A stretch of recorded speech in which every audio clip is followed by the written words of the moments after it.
하나님의 말씀입니다. 마태복음 25장 31절부터 46절입니다. 인자가 자기 영광으로 모든 천사와 함께 올 때에 자기 영광의 보좌에 앉으리니 모든 민족을 그 앞에 모으고 각각 구분하기를 목자가 양과 염소를 구분한 것 같이 하여 양은 그 오른편에 염소는 왼편에 두리라. 그때 임금이 그 오른편에 있는 자들에게 이르시되 내 아버지께 복받을 자들이여 나와 창세로부터 너희를 위하여 예비된 나라를 상속받으라. 내가 줄일 때에 너희가 먹을 것을 주었고 목마를 때 마시게 하였고 나그네 되었을 때 영접하였고 헐벗었을 때 옷을 입혔고 병들었을 때 돌보았고 옥에 갇혔을 때 와서 보았느니라. 이에 의인들이 대답하여 이르되 주여 우리가 어느 때에 주께서 줄이신 것을 보고 음식을 대접하며 목마르신 것을 보고 마시게 하였나이까. 어느 때에 나그네 되신 것을 보고 영접하였으며 헐벗으신 것을 보고 옷 입혔나이까. 어느 때에 병드신 것이나 옥에 갇히신 것을 보고 가서 배웠나이까 하리니 임금이 대답하여 이르시되 내가 진실로 너희에게 이르노니 너희가 여기 내 형제 중에 지극히 작은 자 하나에게 한 것이 곧 내게 한 것이니라 하시고 또 왼편에 있는 자들에게 이르시되 저주를 받은 자들아 나를 떠나 마귀와 그 사자들을 위하여 예비된 영원한 불에 들어가라. 내가 줄일 때 너희가 먹을 것을 주지 아니하였고 목마를 때 마시게 하지 아니하였고 나그네 되었을 때 영접하지 아니하였고 헐벗었을 때 옷 입히지 아니하였고 병들었을 때와 옥에 갇혔을 때 돌보지 아니하였느니라 하시니 그들도 대답하여 이르되 주여 우리가 어느 때에 주께서 줄이신 것이나 목마르신 것이나 나그네 되신 것이나 헐벗으신 것이나 병드신 것이나 옥에 갇히신 것을 보고 공양하지 아니하더이까. 이에 임금이 대답하여 이르시되 내가 진실로 너에게 이르노니 이 지극히 작은 자 하나에게 하지 아니한 것이 곧 내게 하지 아니한 것이니라 하시리니 그들은 영벌에 의인들은 영생에 들어가리라 하시니라. 아멘. 우리는 계속해서 마지막 때에 관한 이야기를 함께 살펴보고 있습니다. 24장 3절에서 제자들이 질문했다 그랬잖아요. 주의 임하심과 마지막 때 징조는 도대체 어떤 겁니까? 이런 질문을 던졌거든요. 그때 예수님께서 하신 말씀들이 바로 마태복음 24장, 25장이 계속 기록되어 있습니다. 그리고 25장에 들어오면은 세 가지 비유를 통해서 이러한 것들을 쭉 설명해 주고 있는데 오늘은 천국에 대한 세 번째 비유라고 할 수 있겠죠. 양과 염소에 대한 이야기를 하고 계십니다. 예수님께서 이 땅에 처음 초림하셨을 때는 아주 낮고 천한 모습으로 오셨죠. 그래서 심지어 출산할 때 누일 곳도 없다 그랬습니다. 그래서 어떻게 했습니까? 짐승의 우릿간에 구유에 누이셨어요. 구유에. 그러니까 짐승 먹이통에 이렇게 누여 있는 예수님의 모습, 가장 천한 모습으로 이 땅에 오신 거죠. 그러나 예수님께서 이 초림 때와는 달리 오늘 본문 31절에 보면은 인자가 어떻게 오신다고 하셨는가 기록하고 있죠. 자기 영광으로 모든 천사와 함께 온다는 것입니다. 그리고 자기 영광의 보좌에 앉아서 딱 오시는 모습을 소개해 주고 있습니다. 그러니까 여러분, 다시 오실 예수님은 구세주가 아닙니다. 영광 가운데 오셔서 심판하실 그분으로 오신다는 것을 밝혀주고 있습니다. 영광의 보좌에 앉아서 심판을 행하실 그분. 그래서 마태복음 16장 27절에서 이렇게 이야기하고 있어요. 인자가 아버지 영광으로 온다는 것입니다. 근데 그냥 오는 것이 아니라 천사들과 함께 오겠다 그랬고, 그리고 그때에는 각 사람이 행한 대로 반드시 갚아주겠다라고 말씀하고 있습니다. 이런 것을 보면 그분이 영광 가운데 오셔서 각 사람이 어떻게 살았는가에 따른 심판을 행해 주시고 위해 이 땅에 곧 오시겠다고 하는 것이죠. 예수님은 말씀하셨어요. 내가 곧 속히 오겠다. 인간이 생각했을 때는 굉장히 더디 오는 것 같죠. 그러나 분명한 것은 속히 오십니다. 하나님의 시간표와 우리의 시간표가 좀 다를 뿐이에요. 베드로 사도를 통해서 말씀하고 있지 않습니까? 하루가 천년 같고 천년이 하루 같은 것이 하나님 나라 시간이라는 거예요. 하나님께서 왜 인간이 생각할 때 이렇게 더디 오는가? 어떻게 해서라도 한 영혼이라도 더 구원을 얻게 하기 위해서 주님은 그 시간, 때를 늦추시고 계신다고 하는 사실을 성경은 우리에게 가르쳐주고 있습니다. 오늘 32절에 보면은 목자가 양과 염소를 갈라놓듯이 주님이 다시 오시는 그때는 이제 이렇게 모든 민족들을 갈라놓는다고 말씀하고 있어요. 그러니까 목자는요, 양과 염소를 낮에는 동일하게 초장에서 똑같이 먹이고 또 물이 필요한 물을 마시게 합니다. 그러나 저녁 때가 되면 달라져요. 양은 양대로 모아놓고 염소는 염소대로 모읍니다. 양들은 시원한 걸 좋아하고 밖에서 그래서 이렇게 지내게 만들고요. 염소는 따뜻한 걸 좋아해요. 그러니까 서로 성질이 달라요. 따로따로 구분시키는 것처럼 예수님께서 다시 이 땅에 오실 때 공의로우신 하나님께서 세상을 공의로 심판하시는 것처럼 예수 그리스도께서도 이 땅에 공의의 기준을 가지고 그분이 모든 것을 따로따로 구별하여서 심판하실 분이라는 사실을 말씀해 주고 있는데, 여러분, 이 유대의 종말관에서는 이 구별해 놓는 것, 심판의 말씀은 빼놓을 수 없는 부분 중에 하나입니다. 그래서 선지자 에스겔을 통해서도 말씀하고 있는데, 에스겔서 34장 17절에 보면은 이렇게 이야기하고 있어요. 나의 양떼 너희여. 그러니까 똑같은 양떼예요. 그런데 여기서 어떻게 하느냐, 양과 양 사이와 순양과 순염소 사이에서 심판한다, 이와 같이 말씀합니다. 그러니까 반드시 구별하시고 심판하신다는 사실을 이 유대적 종말관에서는 빠뜨릴 수 없는 사실로 계속 하나님이 말씀하고 있는 것을 성경을 보면 확실히 알 수가 있습니다. 그러니까 똑같은 사람으로 같이 지내지만 그렇지 않다는 이야기죠. 여러분, 같은 밭이에요. 같은 밭. 그러나 여기에 마태복음 13장 24절부터 30절에 보면은 천국에 관한 비유를 쭉 하고 있는 것이 마태복음 13장이죠. 소위 천국 비유장이라고 말하는데, 이 13장 24절부터 30절에 보면은 같은 밭에 알곡이 있는가 하면 쭉정이가 있다는 거예요. 알곡은 곳간에 모아들이고 쭉정이는 불에 던져 태워버린다, 이렇게 기록합니다. 그런가 하면 예수님께서 우리가 살펴봤지만 마태복음 25장 우리 살펴본 것처럼 1절부터 13절에 어리석은 처녀가 있는가 하면 슬기로운 처녀가 있다는 것입니다. 같은 동료들입니다.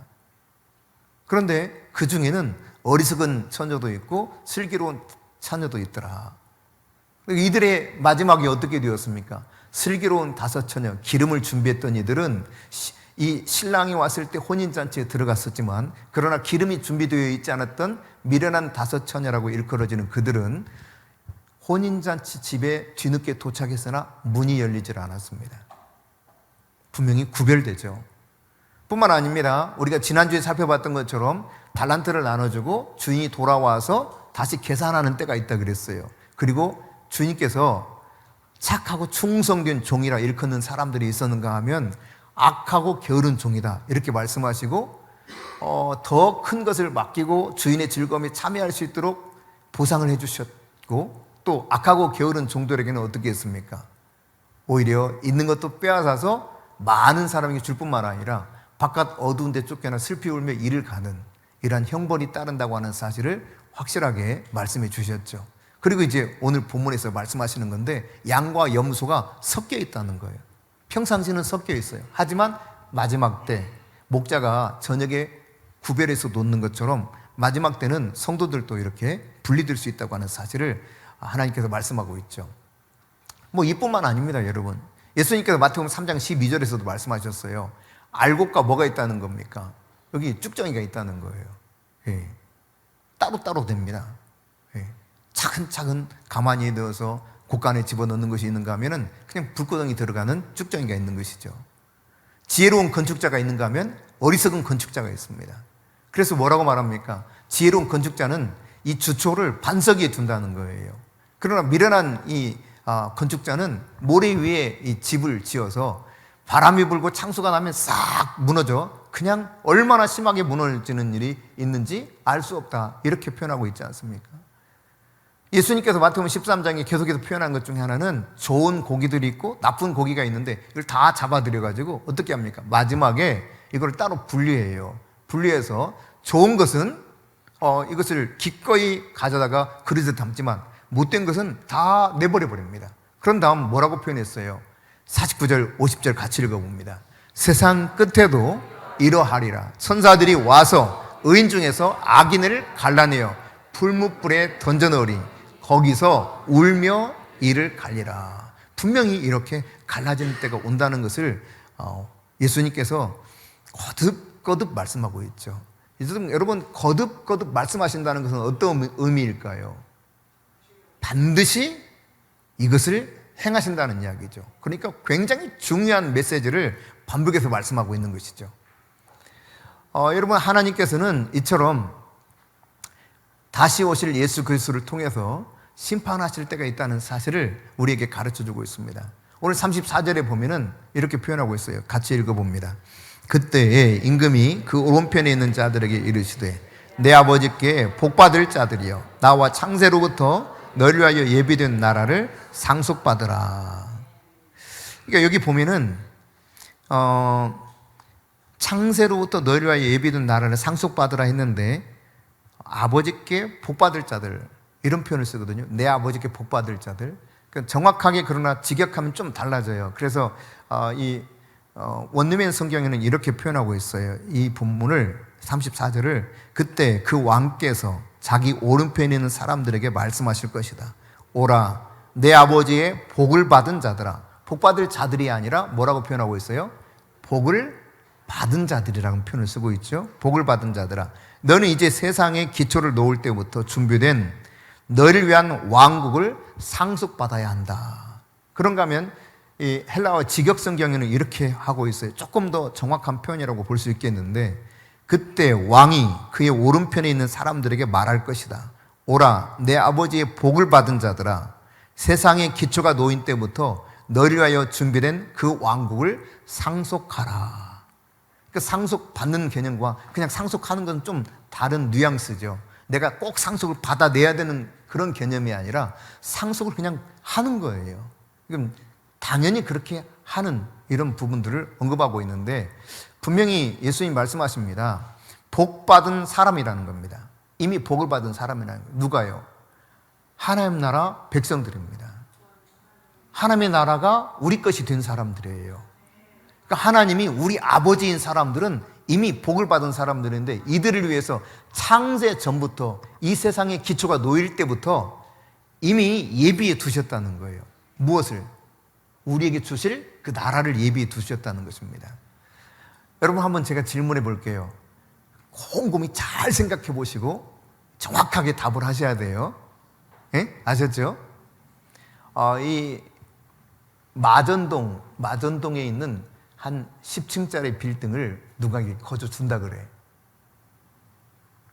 근데 이런 제의가 있더니만 조금 있다가 강남에 5층짜리 건물을 하나 주겠다는 거예요. 여러분 어떤 거 선택하겠어요? 10층짜리 선택해야 되는 거 아닌가? 다르잖아요. 네, 달라요. 어디에 있느냐에 따라서 어마어마한 가치 차이가 납니다. 그래서 여러분 잠깐도 망설이지 않고 주저하지 않고 강남에 5층짜리를 구하잖아. 여기 10층짜리 준다는데. 여러분 하나님 나라는 가치가 다릅니다, 여러분. 근데 그 하나님 나라를 기업으로 주시기 위해서 땅의 기초가 세워지는 그때부터 이미 복받은 자들을 딱 정해놓고 이것을 준비하고 계신다는 이야기예요. 이거 받을 자들은 상속 그냥 하면 된다고 말씀하고 있습니다. 이처럼 놀랍게도 하나님께서 상속을 받게 하신 사람들이 있다는 사실을 언급하고 있죠. 그러면 다시 질문해 볼게요.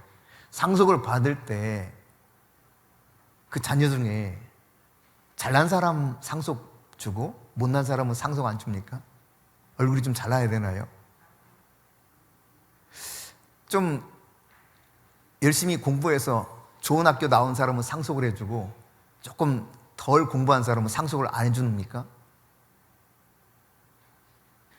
키가 좀 큰 사람은 상속을 많이 해주고 작은 사람은 상속을 좀 덜 해주고 그렇습니까? 상속의 기준이 무엇입니까? 자녀잖아요, 자녀. 자녀라고 하는 이 조건 자체가 상속을 받을 수 있는지 없는지가 결정되는 것입니다. 우리가 하나님 나라를 유업으로 상속받는다고 하는 것은 내가 하나님의 자녀인가 아닌가가 결정하게 되어 있는 것이죠. 근데 그래서 주님께서 이렇게 표현하시는 거예요. 복받은 자들이요. 여러분 우리가 얼마나 큰 복을 받은 자들인가를 깨달아야 돼요. 시시하게 여러분 명동이나 저 강남에 금싸라기 같은 땅에 뭐 50층짜리 빌딩 가지고 있는 정도가 아닙니다. 명동의 땅이 강남의 땅이 그 정도 비싸다면 여러분 하나님 나라는 어떻겠어요? 표현상 보면 이 도로가 금이잖아요. 금. 황금길이 황금길.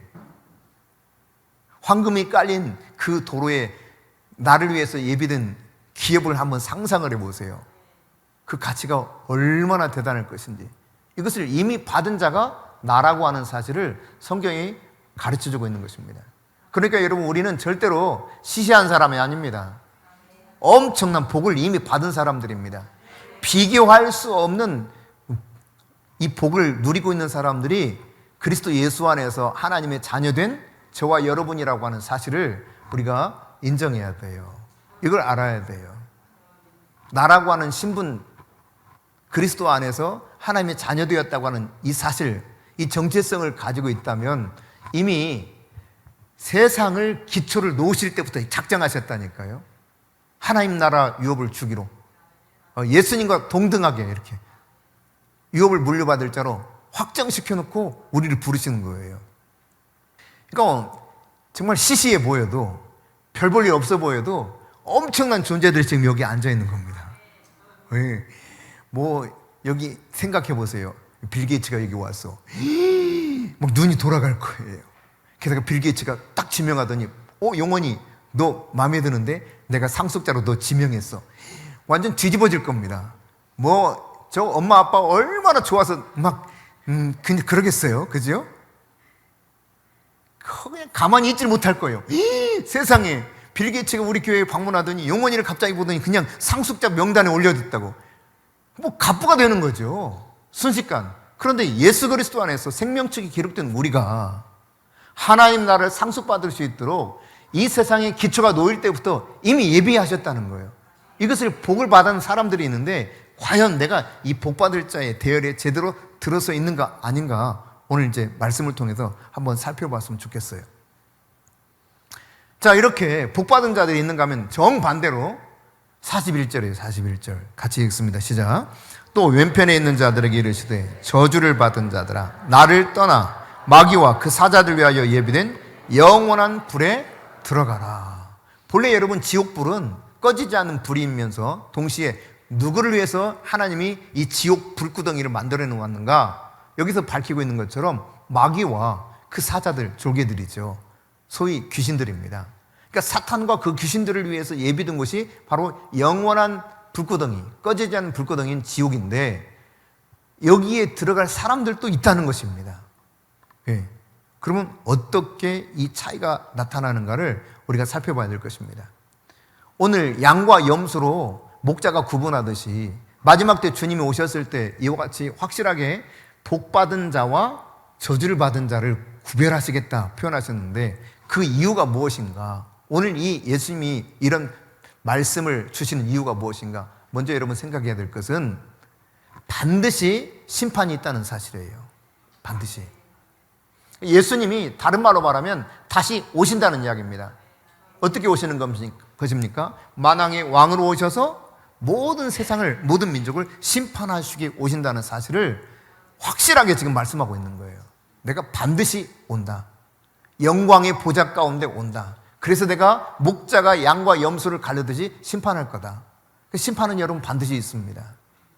그런가 하면 여러분, 이 심판의 때에 양과 염소를 갈라놓는다 그랬잖아요. 그러니까 이렇게 갈라놓는 것처럼 복받은 자와 저주를 받은 자가 확실히 구별되는 이 상황이 올 것을 지금 예수님이 이 비유를 통해서 가르치고 있는 것입니다. 히브리서 9장 27절에 이렇게 기록하고 있죠. 우리에게 정해진 원칙이 있는데 그것은 사람이라면 누구든지 어떻게 된다는 거예요. 반드시 죽는다. 죽어. 여러분 죽어야 안 죽어요? 아무리 건강해 보여도 죽게 되어 있습니다. 누구든지 다 이 죽음을 회피할 수가 없습니다. 외면할 수가 없습니다. 찾아옵니다. 그런가 하면 이 죽음으로 끝나면 그것이 그냥 이 세상에서 마음껏 살아도 될 텐데 그것이 아니라고 하는 사실을 분명하게 밝혀주고 있죠. 죽음 이후에는 뭐가 있다는 것입니까? 심판이 있다는 거예요. 그러니까 목자가 양과 염소를 갈라놓듯이 예수님이 이 땅에 오셔서 죽음 이후든 죽음 이전에 오시든 예수님이 오셔서 하시는 일은 이와 같이 복을 받은 자들과 저주를 받은 자들을 갈라놓는다는 분명한 사실을 여기서 우리들에게 말씀해 주고 있어요. 한편 정말 이 비유를 통해서 예수님이 하시고 싶은 말씀, 핵심적인 내용은 무엇인가? 그것은 바로 이 예비된 곳, 즉 기초가 쌓일 때부터 복받을 자들을 위해서 하나님 나라를 예비해 두셨고 또 영원한 형벌을 받을 그 지옥 불구덩이를 예비해 두셨는데, 과연 그러면 이 천국과 지옥으로 일컬어지는 이곳에 들어갈 심판의 기준이 뭔가, 이걸 지금 이야기하고 싶은 거예요, 예수님께서. 이것은 우리의 일상적인 삶과 너무 밀접한 관계가 있다고 하는 사실을 말씀해 주고 있습니다. 그러니까 내가 사는 삶이 결국 이것을 갈라놓는다고 하는 것을 확실히 표현해 주고 있는 거예요. 이게 이 본문의 핵심적인 내용이에요. 여러분, 우리가 예수님께서 비유를 통해서 이 마지막 때에 관한, 천국에 관한 이야기를 하신 것을 살펴봤잖아요. 먼저는 지난주에 살펴봤던 것처럼 열처녀 비유. 이 열처녀 비유의 핵심은 뭡니까? 깨어 있으라는 거였잖아요. 기름을 준비하라는 거였습니다. 반드시 깨어 있어야 된다는 거. 어느 때 그분이 올지 모르기 때문에 깨어 있어야 된다는 거예요. 그런가 하면 두 번째 비유가 뭐였어요? 달란트 비유로 말해주는 것이죠. 이 달란트 비유에서는 5달란트, 2달란트, 1달란트 주었는데 이 달란트를 받은 자들은 어떻게 해야 되는 것입니까? 어떻게 해야 된다는 거예요. 그러니까 깨어있되 이 달란트를 가지고 부지런히 뭔가 그분의 뜻대로, 주인의 뜻대로 최선을 다하는 삶을 살아야 된다는 것을 이야기하고 있는 거거든요. 그래서 충성을 요구했죠. 충성. 착하고 충성된 종이 되든지 아니면 악하고 게으른 종이 되든지 갈라지는 상황이 벌어지게 됩니다. 얼마를 내가 그 주인에게 받았던 이거와 아무런 관계없이 주인이 주신 그것을 가지고 주인의 뜻대로 바로 가서 장사해서 이익을 남긴 자는 착하고 충성된 종으로 인정을 받았고 더 큰 일을 맡게 되었을 뿐만 아니라 주인의 즐거움에 참여하는, 그러니까 육적인 복과 영적인 복을 함께 누릴 수 있게 되었었죠. 자, 그런데 그렇다면 오늘 이 본문의 핵심은 뭐냐면, 자, 말씀드린 것처럼 열처녀 비유에서는 깨어있으라는 것을 이야기했고, 깨어있는 것이 그럼 무엇이냐라고 하는 것이 이 달란트 비유였어요. 깨어있는 것은 충성하는 거다, 지극히 작은 일에. 그럼 과연 이 양과 염소 비유를 통해서 무엇을 말씀하시는가? 최선을 다해서 충성하는 가운데 내가 맡은 사명을 감당하는 것은 과연 무엇인가? 그것을 이야기하는 거예요. 그럼 나는 지금 뭘 하라는 거지? 이거거든요, 구체적으로 말하면. 그게 오늘 비유의 핵심입니다. 여러분, 오늘 이 비유의 핵심을 잘 살펴보게 되면은 내가 최선을 다해서 사명을 감당해야 될 것이 구체적으로 어떤 것인가를 말씀해 주고 있어요. 자, 35절부터 39절을 보십시다. 같이 읽습니다. 내가 줄일 때 너희가 먹을 것을 주었고, 목마를 때 마시게 하였고, 나그네 되었을 때 영접하였고, 헐벗었을 때 옷을 입혔고, 병들었을 때 돌보았고, 옥에 갇혔을 때 와서 보았느니라. 이에 의인들이 대답하여 이르되, 주여, 우리가 어느 때에 주께서 줄이신 것을 보고 음식을 대접하였으며 목마르신 것을 보고 마시게 하였나이까? 어느 때에 나그네 되신 것을 보고 영접하였으며 헐벗은 것을 보고 옷 입혔나이까? 어느 때에 병드신 것이나 옥에 갇히신 것을 보고 가서 배웠나이까 하리니. 분명히 이 인자가 오셔서 말씀하실 때 이렇게 표현했잖아요. 너희들 복받을 자들이야. 그래서 예비된 나를 상복사 받아라. 왜 그러냐면 너희들이 내가 줄이고 목마를 때 먹게 했고 마시게 했고, 또 나그네 되었을 때 영접했고, 헐벗을 때 입혀줬고, 병들었을 때 돌보았고, 옥에 갇혔을 때 와서 나를 보았다. 내가 도대체 어느 때 이런 걸 했습니까? 라고 묻잖아요. 한 것이 없는데 왜 이렇게 말씀하실까? 라고 하는 질문을 던지고 있어요. 그때 예수님의 답변이 묻고 주님이 또 친히 답변하시는 거죠. 40절입니다. 시작. 임금이 대답하여 이르시되 내가 진실로 너희에게 이르노니 너희가 여기 내 형제 중에 지극히 작은 자 하나에게 한 것이 곧 내게 한 것이니라 하시고, 지극히 작은 한 사람에게 한 것이 곧 너희가 내게 한 것이다 그랬습니다. 근데 이 본문에 보면요, 하늘나라를 상속받을 이 사람들이 무엇을 했기 때문에 이 세상 기초가 놓일 때 예비된 그 하나님 나라를 상속받을 수 있었느냐? 여러분, 하나님 나라 상속받고 싶어요? 아니면 저 개털모자 쓰고서 저 영원한 형벌 속에 들어가고 싶어요? 뭐 단순하죠, 질문 자체가. 누구라도 그런 일이 없기를 바라겠죠. 하나님 나라 그 기업을 상속받기 원할 겁니다. 그러면 이 상속받는 자들이 왜 상속받으러 지었다는 것입니까? 예수님의 이 말씀을 보면 6가지 일을 했기 때문에 그렇다는 거예요. 앞부분을 살펴보게 되면은 35절, 36절인데요. 자, 다시 한번 읽어봅시다. 내가 줄일 때 너희가 먹을 것을 주었고, 목마를 때 마시게 하였고, 나그네 되었을 때 영접하였고, 헐벗었을 때 옷을 입혔고, 병들었을 때 돌보았고, 옥에 갇혔을 때 와서 보았느니라.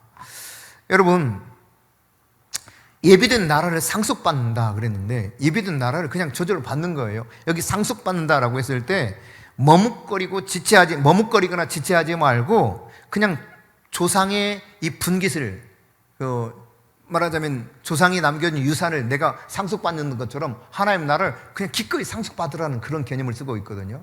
부정, 과거, 완료형을 쓰고 있습니다. 그런데 이렇게 상속받을 사람들이 이 어떤 일을 했기 때문에 라고 하는가? 조금 전에 읽었던 것처럼 35절, 36절에 보면 바로 이와 같은 6가지 일을 했기 때문에 이 하나님 나라를 상속받을 수 있다고 예수님이 이 비유를 통해서 말씀하고 있어요. 자, 앞부분에 이 3가지는 이런 겁니다. 내가 굶주렸을 때 너희들이 먹을 걸 줬고, 내가 목마를 때 너희들이 마실 걸 줬고, 너희들이 기꺼이 나를 영접했다는 겁니다. 그런데 이 말씀은 사실 유대인들에게, 성경에서 보면 그리스도인들에게 의무적으로 요구하는 사항들이에요. 이거 하라고 명령했던 내용들이죠. 예컨대 여러분, 창세기 18장에 2절부터 5절 사이에 보면은 아브라함이 사람들을 만나게 되거든요. 자기 집에 찾아온 세 사람을 만나게 되는데, 이 사람들을 향해서 막 달려가서 기꺼이 영접합니다. 그냥 영접할 뿐만 아니라 여기 와서 물을 마시라고 물을 갖다 줘요. 그리고 발도 씻겨줍니다. 뿐만 아닙니다. 어떻게 합니까? 이제 이렇게 상쾌하게 한 다음에 떡을 가져오게 만들고 소를 잡아서 버터도 제공하고 막 먹을 걸 갖다 줘요. 그래서 이렇게 대접하는 모습을 보게 되는데요. 이 이후에 롯에게도, 아브라함 조카 롯에게도 가거든요. 롯도 하기는 합니다. 의무적인 것이기 때문에. 하지만 아브라함이 하는 것과 다르게 이들을 대접하는 모습을 볼 수가 있어요. 로마서 12장 3절에 보면은 성도에 쓸 것을 공급하고, 그리고 손 대접하기를 힘쓰라 그랬습니다. 그러니까 우리가 기꺼이 해야 될 일 중에 하나는 바로 이런 것이라고 표현하고 있는 것이죠. 성도들의 쓸 것을 공급해주고, 손이 뭐예요? 이 손? 손님을 말해요. 손님. 찾아온 손님을 기꺼이 힘써서 대접하라는 거예요. 여러분, 지나가는 손님들 예전에는 그냥 쉽게 보내질 않았거든요. 와서 먹고 가라고 붙잡고, 아유 여기 좀 쉬어가라고 마실 것도 주고, 혹시 잠자리가 없으면 와서 주무시라고 하고, 이랬던 것이 제가 어렸을 때 본 우리나라 문화였습니다. 근데 지금은 무서워서 사람들이 전혀 이럴 엄두를 못 내죠. 세상이 얼마나 많이 바뀌었는지. 사람이 그냥 와서 찾아와서 뭔가를 도움을 요청해도 순수한 마음으로 돕기가 어려운 세상이 됐어요. 그런데 주님께서는 이렇게 말씀하고 있는 거예요. 성경을 통해서 성도들의 쓸 것을 공급하고 손 대접하기를 힘쓰라는 것입니다. 이게 의무적이에요. 이게 명령이에요. 나머지 3가지를 해줬었죠. 헐벗었을 때 입혀주고, 또 돌봄이 필요한 가서 돌봐주고, 기꺼이 또 찾아가서 감옥에 있을 때 찾아가고, 뭐 이런 일들이었거든요. 여러분, 이런 일들은 본래 성경에서 의무조항으로 말하고 있지는 않지만 이런 일을 기꺼이 능동적으로 저들이 섬기면서 봉사했다는 것입니다. 이것을 통해서 예수님께서는 말씀하시기를 이 세상의 기초가 놓여지기 전부터 예비된 그 하나님의 나라를 너희들에게 상속받게 해줄게 라고 약속하고 있는 것입니다. 여러분, 어떻게 살고 계십니까?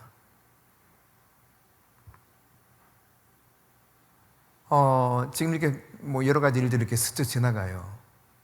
저희 할머니께서 그냥 돌아다니는 장사하시는 분들, 광주에 이고 장사하시는 분들이 과거에는 좀 많았거든요. 생선도 그렇게 팔고 별별 걸 다 이 머리에 이고 다니면서 동네 다니면서 팔던 분들이 계세요. 그러면 붙잡고 밥에 드리고, 겨울에는 불 떼서 안 쓰던 방 불 따뜻하게 떼워가지고 거기 주무시라고 그러고, 아침밥도 따뜻하게 가지고 드리고, 그렇게 보냈거든요. 네. 저희 아버님이 했던 것도 이렇게 기억이 납니다. 네. 뭐 명절이나 크리스마스 시즌이 되면은 청소부들이 이제 조금 시간이 흘러서, 제가 고등학교, 대학교 다닐 무렵에는 청소부들이 딸랑딸랑 하면서 이 쓰레기를 이렇게 가져갔잖아요. 그럼 보통 새벽에 다녔거든요. 새벽 4시, 4시 반 요 사이에 한참 잠들어 있는데 깨워요. 깨우더니 봉투를 4개를 주더니 지금 저 밖에 쓰레기 치우시는 분들 와 계시니까 갖다 드리라는 거. 그때가 성탄절 무렵이었습니다. 근데 몇 명이 오시는지 다 알고 계시는 거예요. 그래서 그분들이 갖다 드리라고. 그래서 봉투 이제 갖다 드렸어요. 네. 당시에 제가 기억해 3만 원, 5만 원 뭐 이렇게 들어있었던 것 같아요. 큰 돈이었습니다. 지금 생각하면 꽤 큰 돈이었죠. 네. 그럼 이것이 그냥 일상적인 우리의 그 문화 중에 하나였어요. 네. 성경적인 문화가 자연스럽게 흘렀습니다. 별을 베다가도 그냥 이삭을 이렇게 흩뜨려 놓으라 그랬어요. 제가 이유를 몰라가지고, 아니 왜 실컷 어렵게 농사 지어가지고, 진짜 어렵게 힘들게 농사를 지어서, 아니 수수할 때 이걸 다 거둬들이게 정상인데, 아니 이삭을 더 뿌려놓으라고 하니 왜 그러시냐고 그랬더니, 저 이웃마을에 사는 그 아저씨하고 애들이 와서 이거 주워갈 테니까 더 많이 남겨두라고. 그리고 그 가족들 다 불러다가 밥을 실컷 먹이고 이랬던 게 지금 이렇게 기억이 나죠. 예. 그러니까 성경적 문화가 우리 문화 속에 잘 녹아져 있었는데, 지금은 이런 삶을 전혀 살아가지 않을 뿐만 아니라 오직 나를 위해서 살아가는 이 시대가 돼버리고 말았어요. 참 안타까운 현실입니다. 여러분, 예수님께서 어리석은 부자라고 표현한 사람이 있거든요. 근데 사실상 우리가 현명하다고 판단할 수 있는, 굉장히 똑똑하고 현명하다라고 생각할 수 있는 사람입니다. 계획적이고 그 계획을 성취해 가는데, 게다가 소위 세상 말로 운도 따르는 사람이에요. 머리로 잘 계획한다고 모든 일이 척척척 다 되는 건 아니잖아요. 근데 이 사람은 자기가 계획했던 대로 잘 돼가지고 아주 소득이 그냥 더 많아졌습니다. 얼마나 만족스러운지. 꿈꾸던 대로 다 된 거예요. 그래서 만족스럽다, 배부르다, 그런 표현을 썼는데, 근데 예수님이 이렇게 말씀하시거든요. 이 어리석은 사람아, 오늘 밤 내 영혼을 내가 도로 찾으리니 이것이 누구의 것이 되겠느냐. 사실 여러분, 우리 것은 아무것도 없잖아요. 여러분 태어날 때 뭘 가지고 태어났어요? 주님은 그냥 거저 주신 거예요. 다 맡겨주신 거예요. 우리는 청지기입니다. 청지기는 주인이 원하는 대로 살아가야 될 책임이 있는 거죠. 그래서 1달란트, 2달란트, 5달란트 무엇을 얼마나 받았든지 관계없이 내가 받은 것을 가지고 충성하면 되는 거예요. 어떻게 충성할 것이냐라고 하는 것이 오늘 본문에서 보여주고 있는 것이죠. 지극히 작은 자 한 사람, 그 사람에게 먹을 것이 필요하면 먹을 것도 주고, 정말 목말라 하면 마실 것도 주고, 내가 가서 기꺼이 영접해야 될 상황 영접해주고, 그리고 입혀주고 돌봐주고 찾아가주고, 이게 바로 주님 오시는 그날까지 해야 될 아주 단순한 일이라고 하는 사실을 말씀해주고 있는 겁니다. 이건 우리 주변의 모든 사람들을 말하고 있는 거예요. 물론 주님께서 이 지극히 작은 자라는 표현을 쓰실 때 앞서 이 산상수훈을 통해서도 말씀하고 있지만, 예수님께서 제자들을 보내죠. 그때 이런 표현을 쓰셔요. 만일 너희들이 가서 그 집에 들어갔는데 영접하지 아니하거든 나와서 그 문 밖에서 먼지를 떨어버려라. 그리고 그들이 마지막 심판 때에는 아주 소돔과 고모라가 받는 심판보다 더 견디기 어려운 심판을 받을 것이다. 이런 표현을 쓰시거든요. 그러면서 이렇게 말씀하십니다. 선지자의 이름으로 선지자를 대접하는 자 선지자의 상급을 얻고, 의인의 이름으로 의인을 영접하는 자 의인의 상급을 받고, 지극히 작은 사람에게도 내 이름으로 냉수 한 그릇이라도 대접하면 그 상급을 잃어버리지 않으리라 그랬거든요. 그러니까 결국 제자가 곧 예수님처럼 똑같이 취급되고 있는 모습을 볼 수 있고, 이 지극히 작은 자에게 바로 이 제자의 모습을 연결지어서 말씀하고 있는 것을 볼 수가 있습니다. 물론 이 제자를 포함한 모든 사람들을 이야기하겠죠. 정말 한 사람 한 사람을 주님을 대하듯 대하게 되었을 때 결국은 내가 예비된 하나님 나라를 상속받을 수 있다고 하는 사실을 말씀하고 있는 겁니다. 여러분, 충성스러운 사람은요, 자기가 선한 일을 행해도 이것을 잘 기억을 못할 수도 있습니다. 악한 사람들은 자신이 얼마나 악을 행했는지 계산하지 않고 계속 악을 행합니다. 계산하지도 않아요. 나중에는 얼만큼 무슨 악을 행했는지도 잘 모를 수도 있습니다. 여러분, 오늘 본문 40절 보십시다. 40절 같이 읽습니다. 임금이 대답하여 이르시되 내가 진실로 너희에게 이르노니 너희가 여기 내 형제 중에 지극히 작은 자 하나에게 한 것이 곧 내게 한 것이니라 하시고, 이 이웃 중에 가장 가까운 이웃은 바로 여러분의 가족들이 될 수도 있습니다. 그러니까 가족에게 사소한 것 하나 하더라도 상급을 잃어버리지 않는 삶을 살 수 있는 거예요. 내가 어떻게 살아가는가, 이 삶을 말하고 있는 것이죠.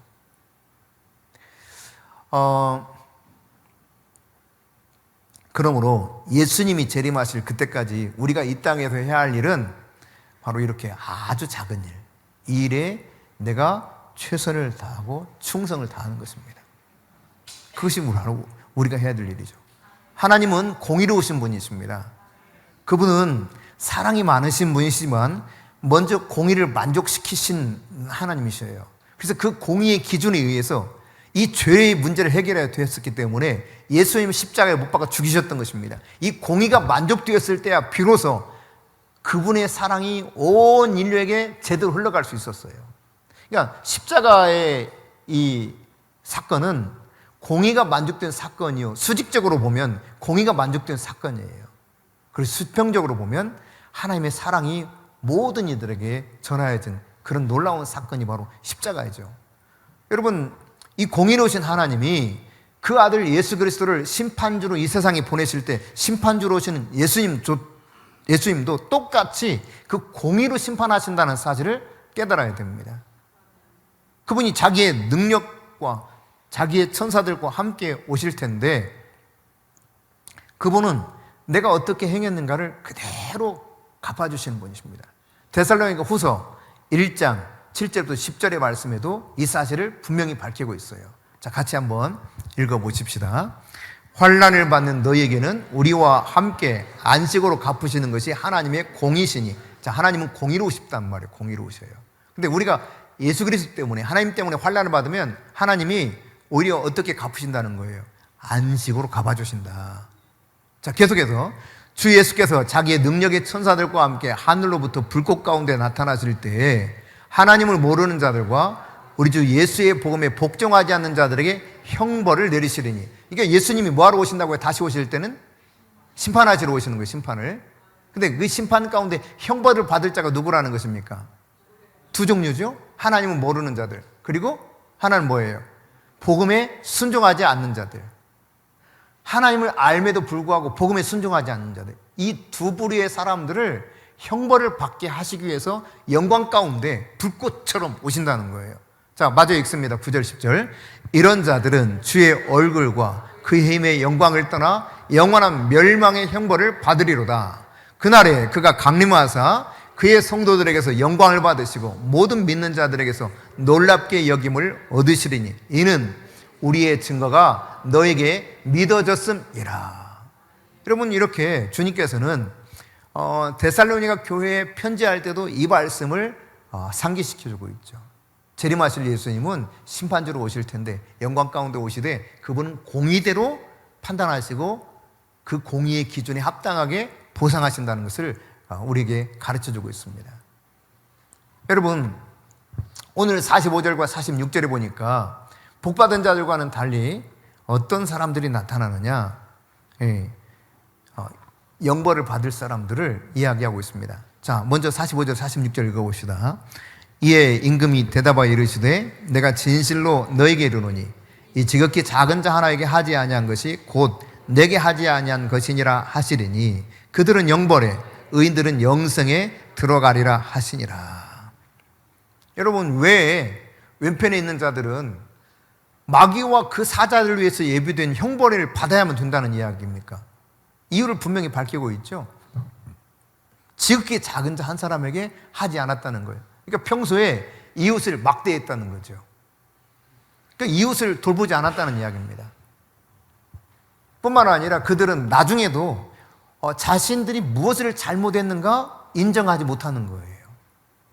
지금 예수님은 네가 지극히 작은 자 하나에게 하지 않은 것이 곧 내게 한 것이다 말씀하셨는데, 내가 언제 그랬다 그래요? 내가 언제 주님을 공양하지 않았다 그래요? 주님은 지금 분명한 그들의 잘못을 말씀하고 있습니다. 그러나 그들은 이 사실도 받아들이기 어려운 것입니다. 그럼 예수님께서 재림하실 때 어떤 원칙과 표준에 입각해서 심판하시고 영원한 하나님 나라와 영원한 이 형벌의 나라로 갈라서 서로 완전히 구별시키는가, 이것을 분명히 보여주고 있죠. 즉 그것은 이 세상을 살아가면서 내가 만나는 사람들에게 어떻게 대하는가, 그 행위를 통해서 심판하실 것이라고 하는 사실을 분명하게 가르쳐 줍니다. 그러므로 여러분, 지극히 작은 자라고 생각된 한 사람, 여러분에게 하나님이 보내주신 이웃들, 그들에게 아무런 대가 없이 하나님이 사랑을 입었잖아요. 예수님 우리를 무조건적으로 사랑해 주시고 은혜를 베풀어 주셨던 것처럼 우리가 대가를 바라지 않고 사랑하고 섬기고 저들에게 선행을 베풀게 된다면 영원한 하나님 나라, 그 예비된 하나님 나라를 상속으로 받는 놀라운 은혜를 누릴 수 있게 될 것입니다. 누가 오른편에 있는 자인가, 누가 왼편에 있는 자인가. 여러분, 오른편에 있다고 하는 것은 출애굽기 15장 6절에 보면 하나님의 위엄과 영광이 있는 곳을 말하고 있어요. 욥기 30장 12절에서는 종기와 생명이 그 오른편에 있다 그랬습니다. 그런가 하면 시편 20편 6절에서는 주님의 구원하는 힘이 바로 이 오른쪽에 있다는 사실을 말씀하고 있어요. 그러니까 이 오른편에 있는 자가 되든지 아니면 왼편에 있는 자들, 전도서 10장 2절에 보면 우매한 자 그랬거든요. 미련한 자가 왼편에 있다 그랬는데 저주와 사망과 미련함이 왼편에 있는 것으로 성경은 가르쳐주고 있습니다. 오늘 누가 그러면 우매하고 저주를 받을 자인가? 누가 과연 하나님의 놀라운 이 종교와 생명과 영광과 그리고 그분의 구원하는 힘을 누리면서 영원한 예비된 그 나라를 상속을 받을 수 있을 것인가?